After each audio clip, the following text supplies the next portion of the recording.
Just a moment. How are you, baby? This is Hugo. Nice to meet you. How about coffee?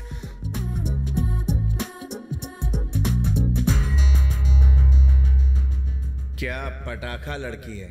अगर police वाले रास्ते में नहीं आते तो आज इस कुड़ी के रास्ते लगा देता।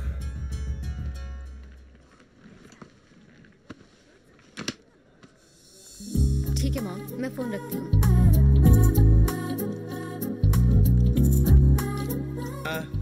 Excuse me. क्या हुआ?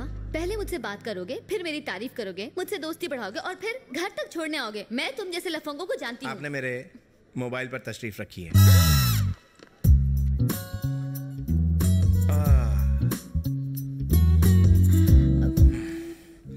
Bad luck. सुनिए,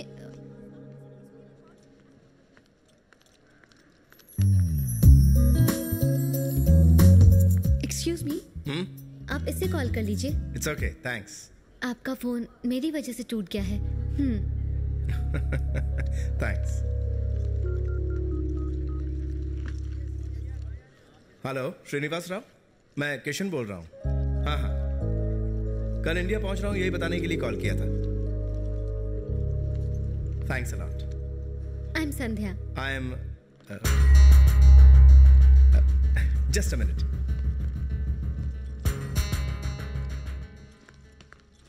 किशन जी। हाँ, मेरा नाम कैसे पता चला? आपकी आंटी का फोन है। जरा एक मिनट। हेलो आंटी, बताइए क्या बात है? आपको परेशान होने की जरूरत नहीं है, मैं अकेले ही आ जाऊंगा। ठीक है, थैंक यू। आई एम संध्या। मेरा नाम तो आप जानती हैं। इंडिया में कहाँ जा रहे हैं? एड्रेस याद नहीं है, डायरी में देखना पड़ेगा। मैं एक्चुअली अमेरिका में पैदा हूँ और पहली बार जा रहा हूँ इंडिया। और आप कहाँ से? मैं भी यहीं पैदा हुई हूँ, लेकिन इंडिया का तीसरा दौरा है, इस बार मुंबई का।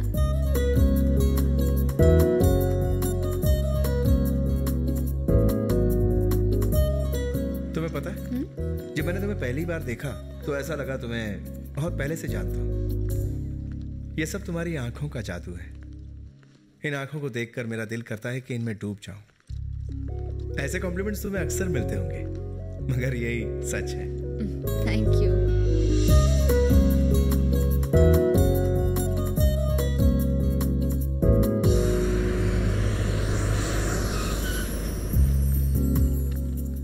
Thank you so much. तुमसे मिलकर बहुत अच्छा लगा। मैं इतनी जल्दी लोगों से दोस्ती नहीं बढ़ाती हूँ, पर पता नहीं तुमने ऐसा क्या जादू कर दिया, मुझे ये मुलाकात याद रहेगी। यही तो मेरा हुनर है। लड़की हंसी तो फंसी, नहीं हंसी तो भी फंसी। इंप्रेशन डालकर मैं उन्हें डिप्रेशन में डाल देता हूँ। अरे फोन रखो यार, मैडम मेरे सामने ही खड़ी हैं। फोन रखो यार। नमस्ते मैडम। नमस्ते। आपका सफर तो अच्छा रहा ना? ये लीजिए फोन। तुम्हारा फोन? अरे इसकी मेरी वजह से टूटा था ना? नहीं नहीं, मैं इसे नहीं रखने वाला। अगर तुम इसे नहीं रखोगे तो मुझे बुरा लगेगा। Please keep it. चलो ठीक है। यहाँ टैक्सी कहाँ मिलेगी? आप कहाँ जाएंगे सर? बैंड्रा। 2 minute sir. ये तो मेरे मोबाइल से भी लेटेस्ट। अरे सुन कबाड़ी, तेरे रूट की सवारी है, ज्यादा बकबक मत कर, सीधा होटल पहुंच। साला शराबी कहीं का। सर ड्राइवर आधे घंटे में होटल पहुंच रहा है, तब तक आप भी हमारे साथ होटल चलिए और फ्रेश होकर आराम कीजिए। या प्लीज कम। ऑलराइट। लाइए, ये मुझे दे दीजिए। ये रहे उन बच्चों के माता पिता। नमस्ते। बच्चे कहाँ हैं?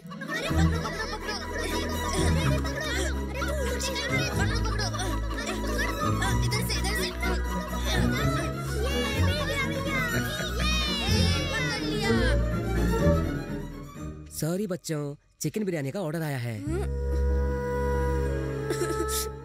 मम्मी उसे बचा लो ना प्लीज मम्मी।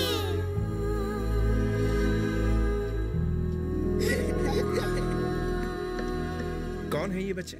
मैंने बताया था ना कि मैं बीमार बच्चों की विश पूरी करती हूँ। ये वही हैं। What? ये इन बेचारे बच्चों को अपनी आने वाली मौत के बारे में कुछ नहीं पता।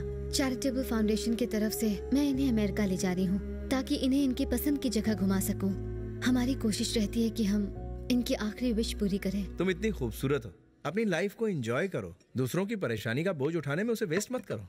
किसी मरते हुए इंसान की आखिरी इच्छा पूरी करवाने से ज्यादा अच्छा और क्या हो सकता है। मुझे ऐसे काम में बहुत खुशी मिलती है। मेरे पल्ले ये सब नहीं पड़ता। ट्रैफिक जबरदस्त है, ड्राइवर भरोसे का है ना? 100% सर। दारू मॉर्निंग सर। दारू पियोगे? इसने तो पी रखी है। साहब ये नहीं पिएगा तो रास्ता भूल जाएगा, और अगर पिएगा तो आपको सही जगह पहुंचाएगा। सही बोला। कुछ नहीं होगा सर, आप जाइए। Are you sure? अरे मैं 100%। ड्राइविंग करते हुए नींद नहीं आई तो कुछ भी नहीं होगा। विलेज से आए हो क्या? हाँ। तभी लालम लालो। Thank you. आगे देखो। सर आपके पास सिगरेट है क्या? मैं सिगरेट नहीं पीता। कैंसर होता है सिगरेट पीने से। ओ कोई बात नहीं, विलायती शराब तो होगी। क्या? हाँ, विलायती का मजा ही कुछ और है। पी के चलाओगे तो तुम्हें मजा मिलेगा और हमें सजा। नहीं, सेफ ड्राइविंग करता हूँ। इतने एक्सीडेंट किए लेकिन मुझे कुछ नहीं हुआ। दारू पीना छोड़ क्यों नहीं देता? मैंने छोड़ा था पर उसने पकड़ लिया। आप फॉरेन से आए हो, या तो एक वॉच या एक खंबा या कम से कम 70 का बोतल तो लाना चाहिए था अपने ड्राइवर को। दारू लाना जरूरी है क्या? अपन माँ का दूध से पहले दारू पिए है। एक काम कर, यहाँ से यू टर्न ले ले। अरे यू टर्न लेना है तो आप लो ना, मेरे को काहे को बोलते हो? अपन एकदम सीधा इंसान है तो सीधा ही गाड़ी चलाएगा। एनआरआई है तो ज्यादा स्मार्ट है क्या? एक काम कर, यही साइड में लगा दे। वहाँ पहुँचते ही मुझे सब कुछ झांसे में लेना पड़ेगा, वरना 25 करोड़ तो क्या 25 पैसे भी नहीं मिलेंगे। कोई ना कोई मंत्र तो। बेटा मंत्र मिल गया।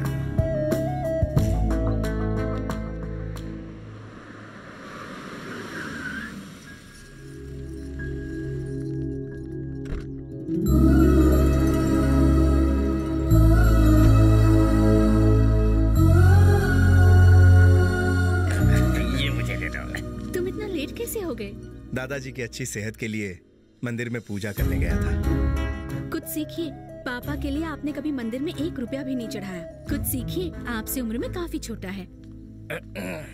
सर। हाँ। क्या है? ओहो, ये लो। जा, अच्छा होगा। खजूर ने नारियल दिया। देखिए रिपोर्ट्स तो सारी नॉवल हैं, पर दवा भी बंद मत करना। पिताजी।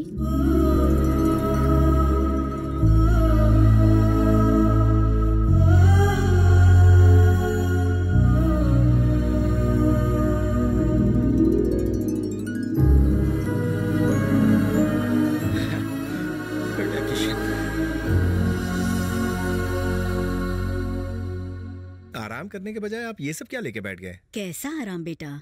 तुम्हारे दादा ने बड़ी दीदी की शादी इनसे कराई ताकि ये फैक्ट्री चला सके, पर फैक्ट्री क्या, ये तो हिसाब भी नहीं कर पाते। हिसाब में मैं बचपन से ही कमजोर था। चाहो तो झाड़ू लगवा लो, बहुत अच्छी लगा था। हाँ, ये बस यही कर सकता है। घर हो या तिजोरी, ये बस झाड़ू ही लगाएगा। तुम कम नहीं हो। तुमसे कह रही है। चुप रहो। हमने छोटे दामाद से कहा कि ऑफिस की सफाई का ख्याल रखो, तो ऑफिस में झाड़ू मारने लगा। पुराना स्टाफ निकाल के नया स्टाफ रख दिया। सासू माँ, I'm a यूनियन लीडर। मुंह बंद करो। अगर यूनियन लीडर ही बनना है तो जाके म्युनिसिपैलिटी में भर्ती हो जाओ। छोटा दामाद हो या बड़ा, दोनों बेकार हैं। उसकी वजह से इस घर में हर रोज मेरी बेइज्जती होती है। तुम्हारा मुंह देखकर उस पर हाथ नहीं उठाता, उसकी बदबू भी सहन करता हूँ। साला नाता भी नहीं है। अबे तो तू ही आकर मुझे नहला दिया करना। इस घर में घर जमाई बनकर मुफ्त की रोटियां तोड़ने आया है। मैं यूनियन लीडर हूँ, मुझसे तमीज से बात किया करो। कमीज पहनकर तमीज से बात करो। खुद तो उल्लू का पट्टा है। मुझसे कहा था कश्मीर के सेब यहाँ पर महंगे बिकते हैं, उनकी खेती यहीं पर कर लेते हैं। समुद्र के किनारे सेब की खेती की थी, सूख गया सबका सब, खंटा निकला उसमें से इतनी सी खास भी नहीं निकली। ये मुझे बचाएगा। अरे आज मैं जो कुछ भी हूँ अपने ससुर के पैसे के बलबूते पर हूँ, पर तू तो वो भी नहीं है। सब तुझे उल्लू कहते हैं। एक बार एक आदमी ने कहा कि 5,000 दो तो 5 लाख मिलेंगे। तूने लालच में 5,000 दे दिए, और जब पर्ची खोली तो कागज में लिखा था हेंगल है सबसे बड़ा उल्लू। बेवकूफ कहेगा, इटालियन पिज्जा के साथ में सांभर खाता है। झगड़ा बंद कीजिए। मेरा भतीजा आ गया है, वो फैक्ट्री संभाल लेगा। आप दोनों उसके लिए खाना लेकर जाना। अरे वो 9 सिक्किया कंपनी लुटा देगा। मैं देख लूंगा क्या करना है। गुड मॉर्निंग दादाजी। जीते रहो बैठो। थोड़ा और।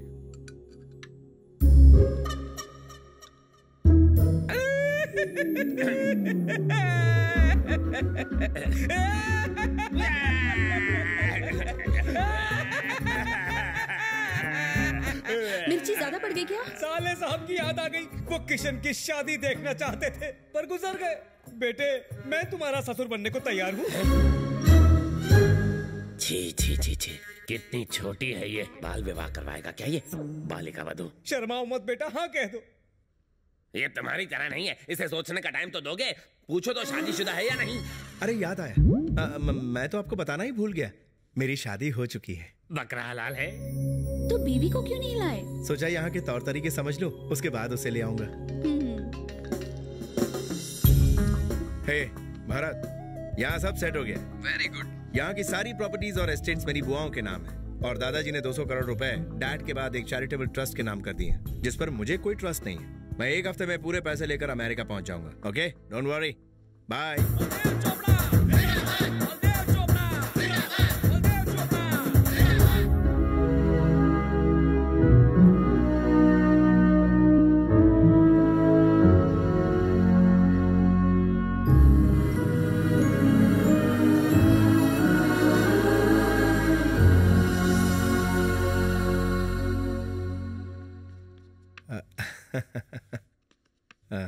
जाओ उस कुर्सी पर बैठ जाओ बेटा।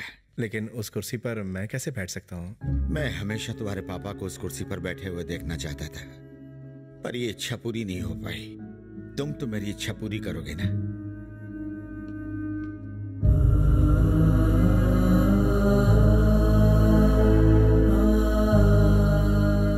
मुझे माफ कर दो बेटा। ऐसा क्यों बोल रहे हैं? मैंने तुम्हारे पापा के साथ बहुत नाइंसाफी की। मुझे लगा कि सभी मेरी बात मानते हैं, तो वो मेरी बात क्यों नहीं मानता? पर मैं गलत था बेटा। वो मुझे छोड़कर चला गया। मुझे लगा कि वो लौट कर आएगा और उसने सोचा कि मैं उसे वापस बुलाऊंगा। न वो लौट कर आया, न मैंने उसे वापस बुलाया। जब तुम्हारी दादी बहुत बीमार थी तो हमें लगा कि उनकी चिता को आग कौन देगा। बेटा एक बात कहूं, तुझे अनाथ बनाने वाला तेरा ये दादा है। मुझे माफ कर दे। ऐसी बात मत कीजिए दादाजी, मत कीजिए।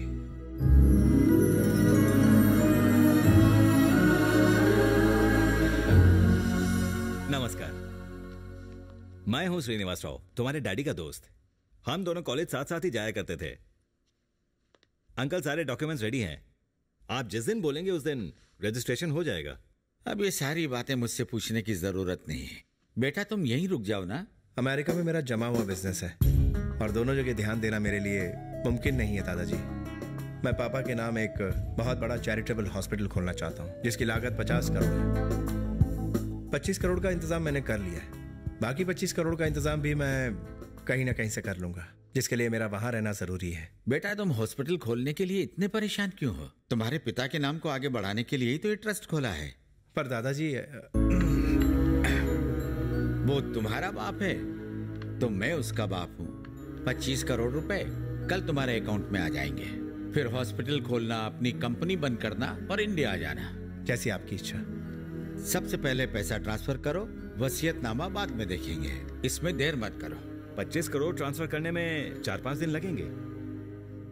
बेटा 4-5 दादाजी, दिन में 25 तारीख तक भी हो जाए तो, मतलब 4-5 दिन में भी हो जाए तो प्रॉब्लम नहीं है।